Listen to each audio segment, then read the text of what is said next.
5 minutes everyday English learning course lesson 36। आज का हमारा वर्ड है शेक। ये एक वर्ब है, इसके 3 फॉर्म्स हैं, shake, shook, shaken. SHAKE shake, SHOOK shook, SHAKEN shaken. Meaning in English है to move something quickly back and forth, to tremble और शिवर।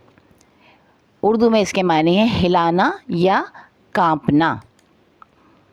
सिनोनिम्स यानी इस जैसे मानी वाले अल्फाज हैं ट्रेम्बल, शिवर, वुबल।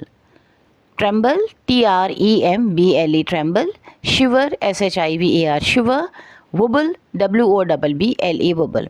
एंटोनिम्स यानी इसके अपोजिट मुतज़ाद मानी वाले अल्फाज हैं स्टेडी, काम एंड स्टिल। सिंपल सेंटेंसेस हैं, प्रेजेंट टेंस में होगा ही शेक्स द बॉटल यानी वो बोतल को हिलाता है। पास्ट टेंस होगा शी शुक हिज हैंड, वो उसने अपने हाथ हिलाए। पास्ट पार्टिसिपल होगा they have shaken the tree, उन्होंने दरख्तों को हिलाया। अब हमारे आने वाले वर्ड के लिए इस नई वीडियो का इंतज़ार कीजिएगा। अल्लाह हाफ़िज़।